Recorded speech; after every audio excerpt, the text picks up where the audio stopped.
Hello, my dear students. My name is Ankit Sharma, and I welcome you all to the Primary Skills once again. So this is the lecture 2 of Unit 3. Lecture 2 जिसका नाम है Writing Tools and Methods, और ये हमारी Unit 3 चल रही है जिसका नाम है Reading and Writing Skills. इससे पहले हम Unit 2 कंप्लीट कर चुके हैं और Unit 1 के काफी सारे लेक्चर्स हमारे कंप्लीट हो चुके हैं, but remaining lectures are going in parallel, so वो हम धीरे धीरे कंप्लीट करते रहेंगे. ये यूनिट 3 चल रही है, इससे पहले हम एक लेक्चर कंप्लीट कर चुके हैं यूनिट 3 का, तो मेक श्योर कि आप उस लेक्चर को जरूर देखें. Another important part, if you have not subscribe the channel yet, please make sure that you subscribe the channel and hit the bell icon so that you can keep on getting all the notifications related to all the videos which I will be posting over here. One another important part, the videos which I'll post here will consist of the personality development, your soft skills development, your vocabulary development, communication skills. So if you really want to establish yourself as a strong and competent communicator, make sure that you hit the bell icon so that you can keep on getting the notifications related to all and every single video. Okay. So without further ado, let's go ahead and start talking about our today's session, which is about writing tools and methods.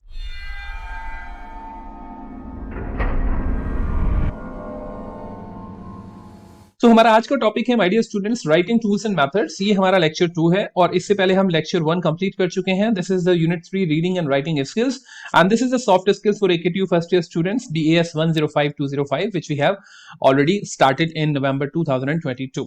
So let's go ahead my dear students and just start talking about our today's topic.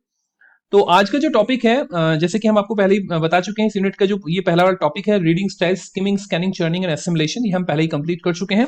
Now effective writing tools and methods, जिसमें कि हम inductive, deductive, exposition, linear, interrupted, special and chronological, इन सभी को discuss करेंगे. ठीक है, तो आज के सेशन में आप ये सारे के सारे टॉपिक्स जो है, जो भी आपको यहाँ पे दिया हुआ है, वो पूरा हम डिस्कशन करेंगे. So let's go ahead and start discussing about the topic writing tools and methods. तो सबसे पहले बच्चों क्वेश्चन ये उठता है कि राइटिंग बेसिकली है क्या. वैसे तो इसको डिफाइन करने की जरूरत नहीं है, आपको पता है, but still if somebody ask you and you don't know how to define, then it will be a problem. So please make sure that you understand each and every concept which we are discussing over here. So writing is the art of expressing our views, ideas and thoughts. अब writing और speaking दो ही ऐसे mode होते हैं जिसके through आप अपने कम्युनिकेशन को एक्सप्रेस कर सकते हैं, अपने आइडियाज को एक्सप्रेस कर सकते हैं. कम्युनिकेशन मतलब स्पीकिंग के थ्रू आप ओरली करते हैं, बट राइटिंग के थ्रू आप वर्बली उसको लिख के करते हैं. ठीक है, जब अपने आप वर्ड्स को when you commit them to the paper, then you commit the writing. Though writing seems easy while thinking about it, many times it results in unorganized and scattered pieces of information on paper. This often creates confusion and sends a wrong message.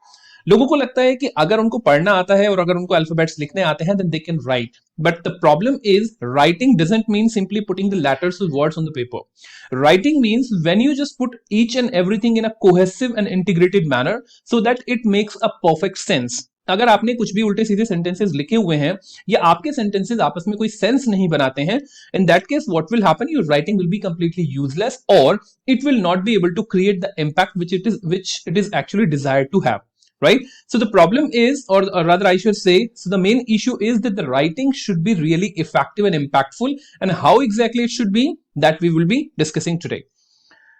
Effective writing can be a daunting task. Daunting task का मतलब होता है जब कोई चीज बहुत difficult होती है, right? Effective writing is a daunting task. It demands much more than mere correct grammar.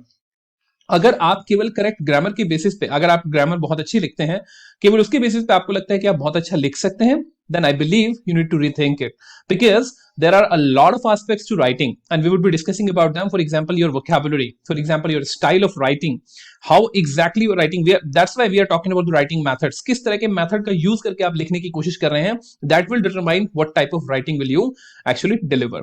Okay, so let's go ahead. You need to gain knowledge about the sentence structure. पहला एलिमेंट होता है sentence structure का, आपको बहुत अच्छे से ज्ञान होना चाहिए. Develop your vocabulary, build other basic writing skills, और इसके अलावा भी बहुत सारे राइटिंग स्किल्स होते हैं जिनके बारे में you will be understanding through the lecture. Writing is highly purpose driven.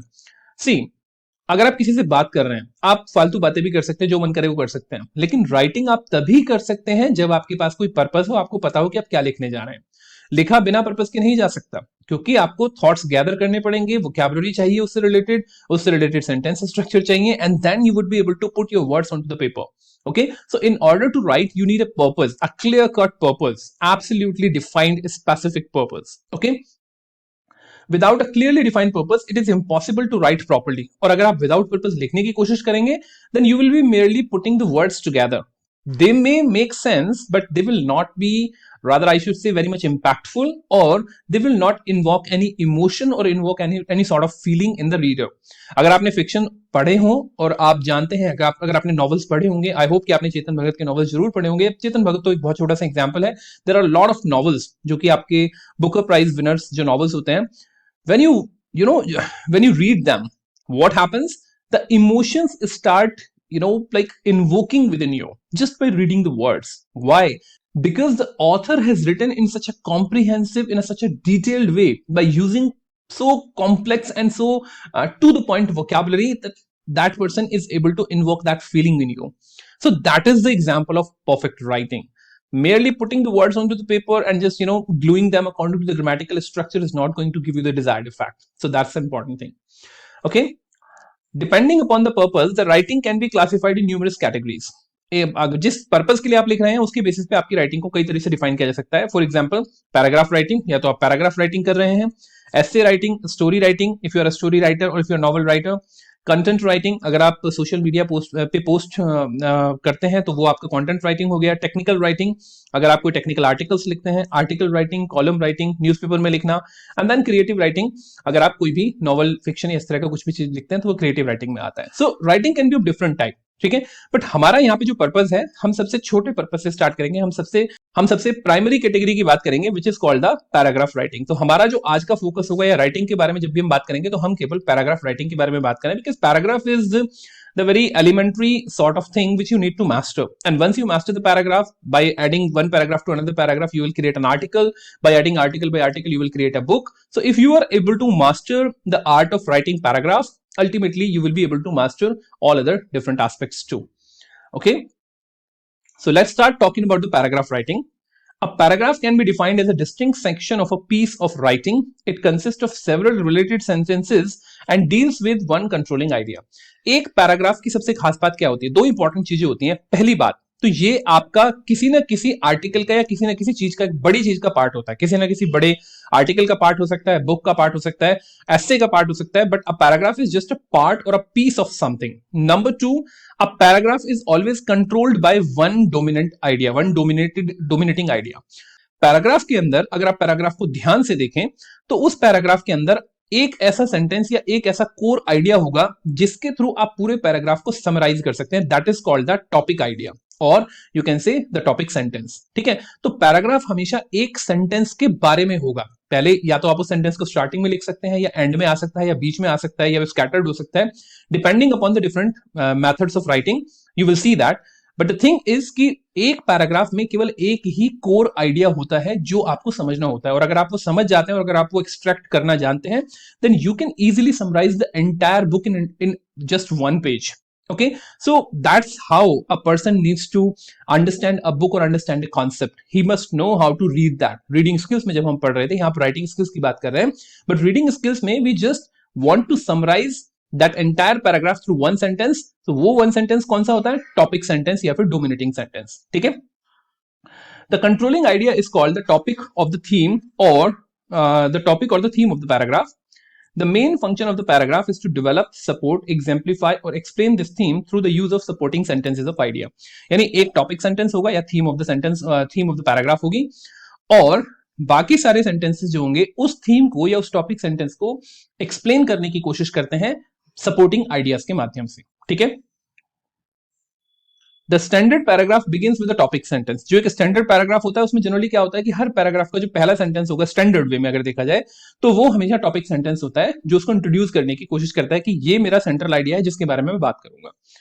A sentence that tells the reader what idea is to be developed in the paragraph. The idea is developed by logical division into parts, by definition, by analogy, by similar ideas, comparison, contrast, और by giving concrete example.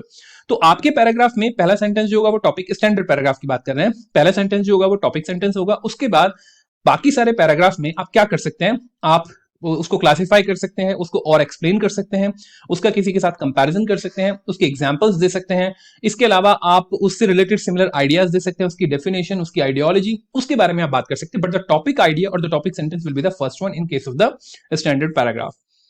A paragraph is a unit of coherent ideas studied in various sentences. तो paragraph क्या है? Paragraph basically क्या है? काफी सारे sentences को cohesive तरीके से एक साथ अगर जोड़ दिया जाए तो वो पैराग्राफ बन जाता है.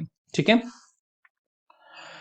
डिपेंडिंग अपॉन, अब आते हैं मेथड्स ऑफ राइटिंग. ये हमारा कोर टॉपिक है जिसके बारे में हम डिस्कशन करेंगे. Depending upon the purpose of paragraph we can order the topic sentence and supporting sentences in 7 ways. हम 7 तरीकों से अपने पैराग्राफ को लिख सकते हैं. कौन कौन से?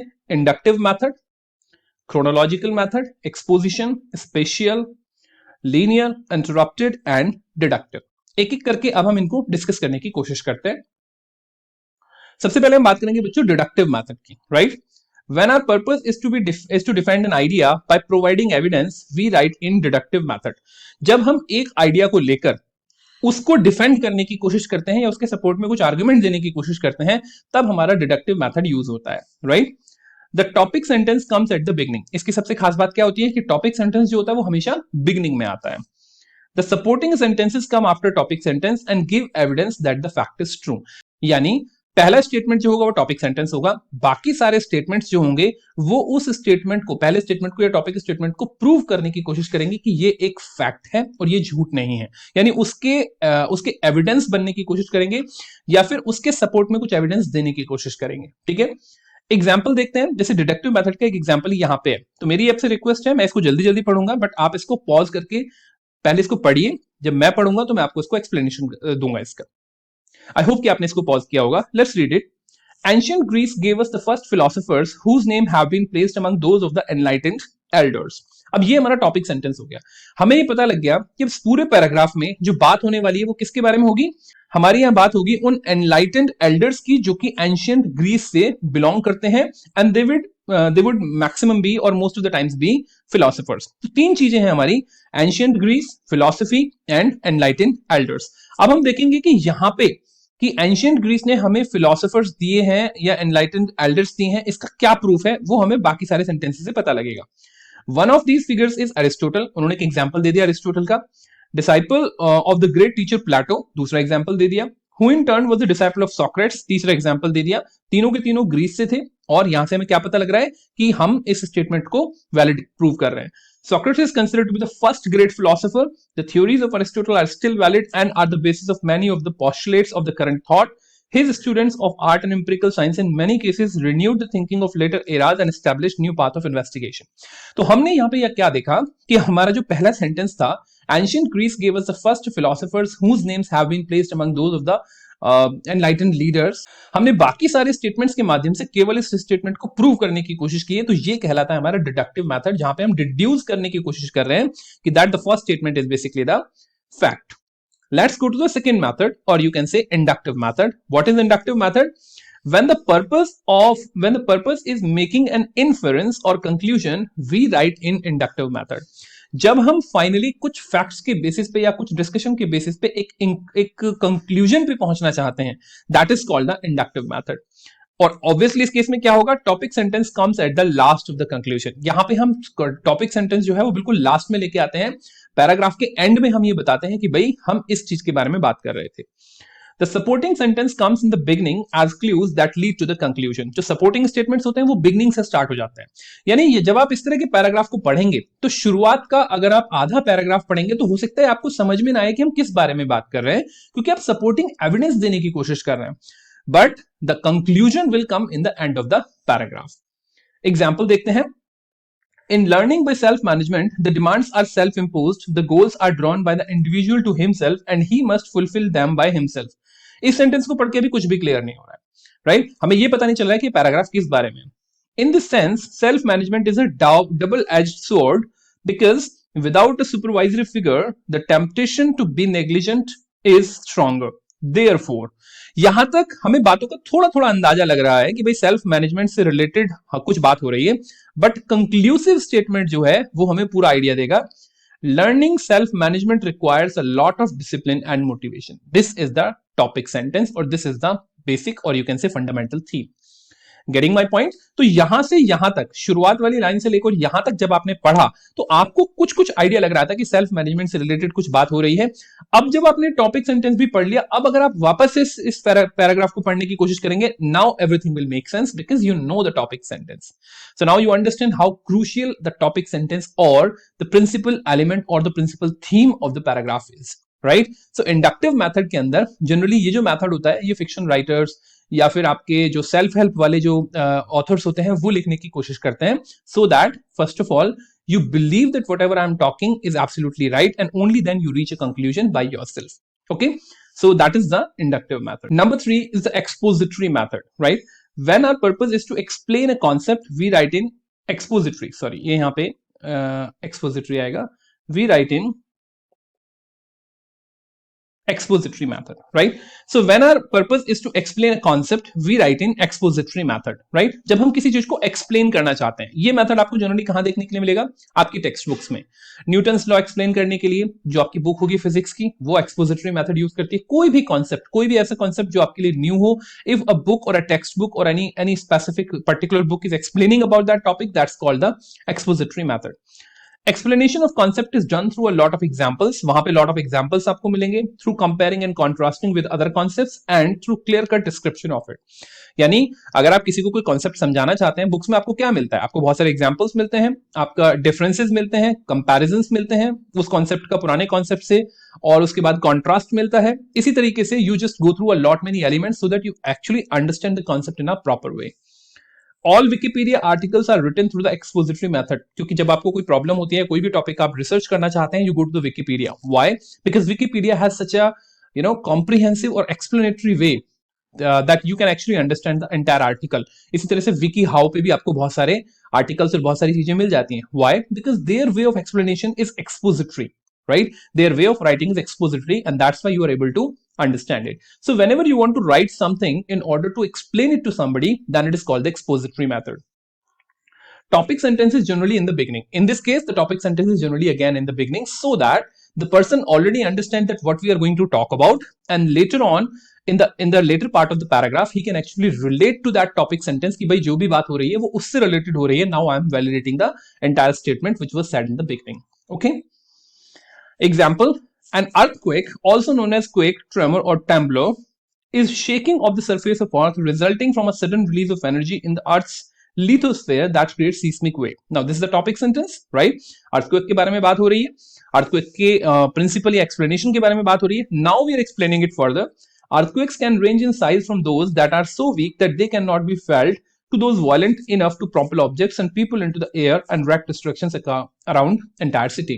So this is the explanation, or rather I should say this is adding something to the first statement or the topic statement, right? तो इस तरीके से हम यहाँ पे क्या कर रहे हैं? हम यहाँ पे इस टॉपिक सेंटेंस को एक्सप्लेन करने की कोशिश कर रहे हैं, ठीक है? That is called the expository method. Number 4 is the chronological method. Now chrono का मतलब होता है टाइम, राइट? जब भी क्रोनो वर्ड आपको दिखेगा, ये वोकैबुलरी लर्न करने का सबसे अच्छा मेथड होता है root word method, right?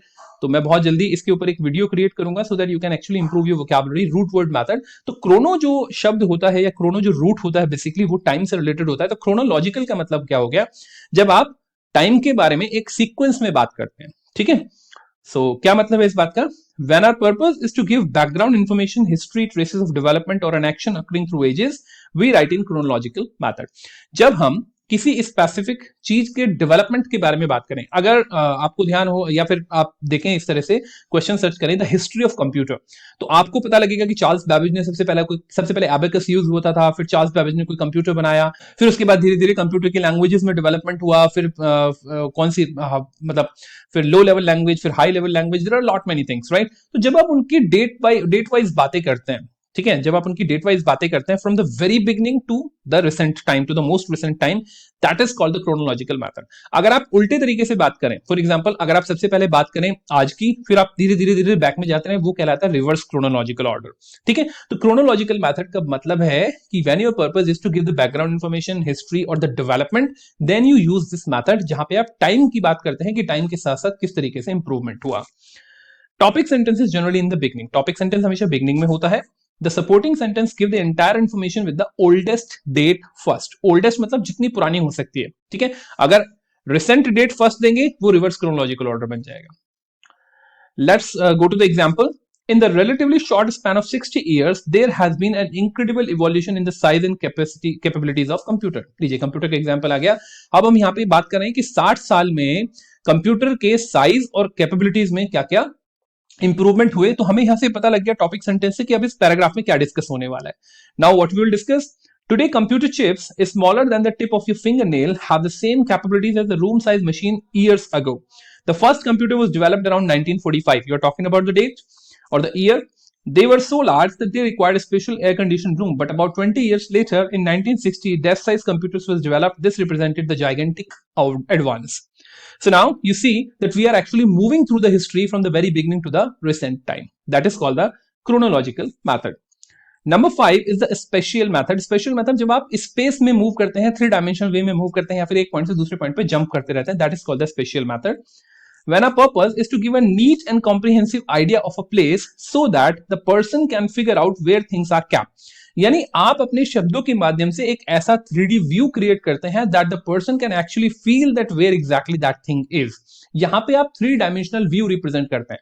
For example, अगर मैं आपसे बोलूं कि आप अपने घर की लोकेशन को शब्दों में बयां कीजिए, तो अब आप जो कहानी सुनाएंगे कि आप सबसे पहले इस जगह जाइए, वहां पे एक पार्क पड़ेगा, वहां से लेफ्ट हैंड पे जाइएगा, वहां पे एक काफी बड़ी बिल्डिंग है, उस बिल्डिंग के 3rd फ्लोर पे जो जब लेफ्ट से आप 4थे नंबर पे जाएंगे तो वहां पे मेरा अपार्टमेंट मिलेगा. So that way, that is basically called the special method, जहां पे आप 3 डायमेंशन तरीके से बात कर रहे हैं. Topic sentence is generally in the beginning introducing the place. Topic sentence बिल्कुल बिगनिंग में होता है, जो ये बताता है कि भाई अब जो मैं एक्सप्लेनेशन दूंगा वो किस चीज के बारे में है.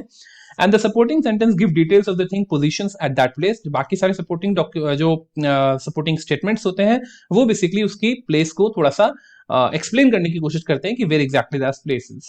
Okay, so let's have a look. My office is located is in such a beautiful locality that you would be mesmerised. Mesmerised का मतलब जब आप किसी चीज को देख के मंत्रमुग्ध हो जाते हैं. तो अब ये हमारा टॉपिक सेंटेंस हो गया. अब इस टॉपिक सेंटेंस के बाद अब आप इसको एक्सप्लेन करने की कोशिश कर रहे हैं. To reach there you need to take the first left turn from the Ambedkar crossing. Keep moving ahead for around 400 meters and look for the temple with a golden tip on your left. Turn in the street adjacent to the temple and further move ahead with next 200 meters and blah blah blah. So in this way you can keep on reading and you can find out that every single statement is actually targeting towards reaching my office. Okay, तो हर statement केवल उस office तक पहुंचने का एक रास्ता बता रहा है, उसको वैलिडेट करने की कोशिश कर रहा है, उसको 3 डायमेंशनल व्यू में आपको घुमाने की कोशिश कर रहा है so that you can reach that specific place. ठीक है, that is called the spatial method.